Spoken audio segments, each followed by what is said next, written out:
With the details, I'm Tana Thomas. Nationwide News understands that 8 people were shot, 5 fatally, in St. Catharines sometime after 10 p.m. on Sunday night. It's understood the incident, reportedly the work of gunmen, happened in the community of Commodore in Linstead in the parish. The ages of the deceased are 4, 42, 19, 39, and 22 years old. It's understood that an 11-year-old is among those being treated at hospital. We'll have more on this developing story over the course of the morning. The young professional affiliate of the Jamaica Labour Party JLP Generation 2000 G2K has branded opposition leader Mark Golding as arrogant, entitled and immature. This after Golding published a letter sent to Prime Minister Dr. Andrew Holness, in which he took umbrage at the suggestion from the Prime Minister that he meet with the Justice Minister Delroy Chuck to discuss the way forward for constitutional reform. In a statement on Sunday, G2K also criticized Mark Golding for what they say is his general disrespect towards the Prime Minister. Robin Williams reports. G2K says it's of the view that Golding's latest stance is another indicator of his willingness to act as an impediment to Jamaica removing the United Kingdom's monarch as head of state. G2K says it recalls Golding's protracted hesitation in relinquishing his United Kingdom citizenship. The group says it's concerned Golding's conduct is reflective of an individual who, at heart, does not wish for Jamaica to remove the British King as head of state and create a republic. According to G2K, it should also be noted that regarding the issue of constitutional reform and making Jamaica a republic, initially Golding had committed to proceeding on areas where there is agreement between both major political parties. In its statement, G2K reminded that Mr. Golding had also urged eagerness in deposing the UK-based monarchy as head of state. But the group says unfortunately Golding backtracked when it appeared the government's move to have Jamaica become a republic would imminently succeed. G2K is also criticizing Golding for what it says is his consistent disrespect of both Prime Minister Holness and the office of the Prime Minister. The group says the most recent example was when Golding refused to observe protocol and stand for the arrival of the Prime Minister at the recent swearing-in ceremony at King's House. G2K says Golding also committed a similar protocol breach during a recent diaspora conference and also refused to directly acknowledge the then Prime Minister-elect during his concession speech on general election night. According to G2K, the PNP president also raised eyebrows at a corporate event which was held in the weeks leading up to the general election when he and his team removed themselves from the event immediately after Dr. Holness arrived. G2K says while making a hasty exit from the event just prior to commencement of formal proceedings, one of Golding's handlers commented, "Time come." G2K says it's ironic that despite his track record of disrespecting Dr. Holness, Golding is now seeking to meet directly with the Prime Minister as opposed to meeting with the Constitutional Affairs Minister, whose portfolio Golding recently appointed himself to shadow. Generation 2000 is calling on Golding to desist from what the group described as his entitled, immature and disrespectful approach towards Prime Minister Holness and the office of the Prime Minister. The group says Golding should realign his stance towards one which is favorable to making Jamaica a republic as soon as possible. Robeanne Williams for Nationwide News. President of the Cornwall Bar Association, Michael Hemmings, is suggesting that the country's best interests can only be served if both the government and opposition surrender partisan considerations in the pursuit of constitutional reform. The Constitution is the country's supreme legislation, and when it comes to constitutional reform or any change, it requires great doing. It's not just something that is willy-nilly changed. So as it relates to whether or not I'm skeptical that it will be done, it is whether or not the persons who are seeking to do so will get the support as is required, the two-thirds majority as is required. I am not sure as it is now, but I welcome any change that will assist the nation in a great way and that will protect our rights and freedoms that are enshrined within the Constitution and the Charter of Rights. Michael Hemmings, the president of the Cornwall Bar Association. Opposition spokesman on health and wellness, Dr. Alfred Dawes, is calling for urgent national attention and compassion in response to what he describes as the country's growing mental health crisis. His comment follows a troubling trend of suicides in the second half of this year.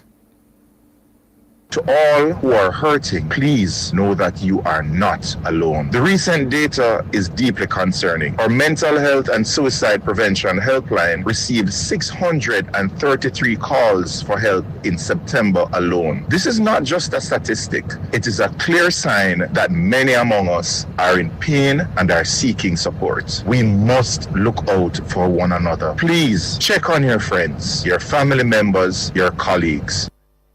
According to data from the Jamaica Constabulary Force, JCF, 44 suicides were recorded up to September 29 this year. And that's 9 fewer than the 53 reported between January and September 2024. However, the JCF notes sharp month-to-month increases, with the suicides up 33% in July, 20% in August, and 25% in September compared to last year. The JCF says males continue to account for the vast majority of cases. Dr. Dawes is calling on Jamaicans to look out for each other. If you notice someone is withdrawing, expressing hopelessness, or behaving out of character, reach out. Have that conversation. Ask them if they are okay. That simple act of connection can be a lifeline. There is no shame in struggling with your mental health. The strength it takes to reach out for help is immense. We must work together to remove the stigma that prevents people from speaking up. Dr. Alfred Dawes, opposition spokesman on health and wellness. If you or someone you know is considering suicide, get help. Call the Ministry of Health's Suicide Prevention Helpline at 888-639-5433, the UMATA chat line at 876-838-4897, or SafeSpot at 888-723-3776. Meanwhile, the Lawyers Christian Fellowship organization is adding its voice to concerns about the rise in cases of alleged suicide. The organization is a fellowship for Christian legal professionals in Jamaica. Helene Collin-Nicholson is a member. The Lawyers Christian Fellowship is very concerned about what appears to be a rapid increase in cases of alleged suicide in Jamaica. We recognize that this issue of suicide, it doesn't only affect individuals, it affects families, the communities, and by extension our nation. And we strongly believe that with the right intervention, suicides are preventable. We note that mental health challenges have become more prevalent in our nation, and we all have a role to play in combating its devastating effects. Collin-Nicholson notes that suicide is often the result of a serious mental health issue. Lawyers Christian Fellowship is committed through prayer and other practical intervention to assist in tackling this issue. It has robbed families, it has weakened the moral fabric of our nation, and we're urging people to be more kindly affectionate towards each other and demonstrate with sincerity love that God has commended as we strive to protect each other. Helene Collin-Nicholson, a member of Lawyers Christian Fellowship. A knee-jerk reaction. That's how President of the Joint Confederation of Trade Unions, JCTU, Helene Davis-White, is responding to a recent call for job cuts in the public sector. Last week, former President of the Jamaica Manufacturers and Exporters Association, JMEA, John Mahfood, sparked a firestorm of controversy when he called for job cuts in the public sector to boost efficiency and reduce the public sector wage bill. Davis-White says what is needed are ideas to boost productivity in the public sector.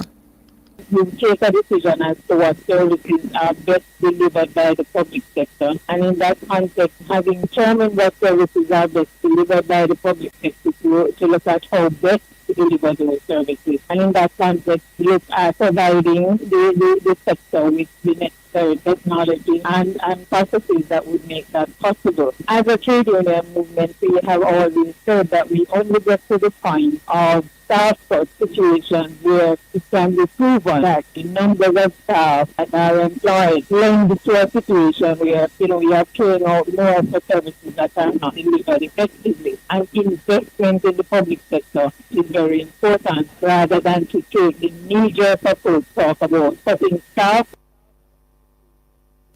Helene Davis-White, a trade unionist. Her position is supported by President of the University and Allied Workers Union, opposition Senator Lambert Brown. There's no doubt that the public sector needs to be more productive, but the proposal of cutting jobs is really a knee-jerk reaction because who are you going to cut? Workers in the health sector, the teachers, the police, the fire brigade, the correctional services. Those are the ones that make up the bulk of the public sector now. And therefore you're cutting areas that are already short. And that is a myopic approach. So yes, we need to focus on productivity and leadership need to lead that process. We need to appreciate the importance of technology, improving the conditions of the staff in the public sector at the same time as setting targets to be achieved in fulfilling objectives. Senator Lambert Brown, president of the University and Allied Workers Union. A group of frustrated prospective homeowners staged a protest outside the Helsha View housing development in Portmore St. Catherine on Sunday. The group says it has already paid deposits for homes in the development but are still waiting for their units to be completed. They're demanding answers from the Housing Agency of Jamaica Limited, HHA, the government body responsible for the project. So we made the deposit 3 years now, and constantly, every time they've contacted us, it's a promise about a date that is yet to come. We have about 4 different promises of timelines that have not been met, and we are simply tired of it now. 3 years later, they're telling us that we should give them until December to figure out what they're going to tell us December. We can't wait 3 years for you to tell us at this time that you're still thinking about what you need to do after we've made investment. They gave us less than a week to come up with the deposit for this place. You understand? And it's been 3 years now and we are seeing no development, nothing. They say several promised completion dates have passed. They argue that they cannot continue to wait indefinitely. The Helsha View development, located on Shooters Hill on the Helsha Main Road, is a partnership between the HHA and Right Solutions Developers Limited. Construction was slated to begin in 2022, with the starting price for the 2-bedroom detached homes set at $17.2 million. But the properties remain incomplete, with no roofs, windows, or doors. According to the group, it recently received an email update from the HAJ about the project. They described that update as a slap in the face, saying it offered no meaningful information on when the houses would be ready. The protesters are calling on Prime Minister Dr. Andrew Holness to intervene. You have been too silent when we send our correspondences to the HAJ. You do not even give us the pleasure of responding. People have paid their money within 5 days. The deposits were paid. Letters were sent to the office of the Prime Minister rather, and as usual, no response. No response. So we're also calling on the Prime Minister, Mr. Holness, Honorable the Honorable Andrew Holness. We need answers now. A frustrated would-be homeowner at Helsha View development in Portmore, St. Catherine. And in international news, France's political crisis has deepened after the new prime minister dramatically resigned within hours of appointing a government. Sébastien Lecornu was the third French prime minister in a year as the country continued to lurch from one political crisis to another. He held the job of prime minister for 27 days. The Guardian is reporting that Lecornu quit hours before his first cabinet meeting on Monday afternoon. President Emmanuel Macron accepted Lecornu's resignation on Monday morning. Lecornu then made what he called a spontaneous speech on the steps of the Prime Minister's residence in Paris. He appeared to place the blame on opposition political parties in France, who he said did not want to compromise.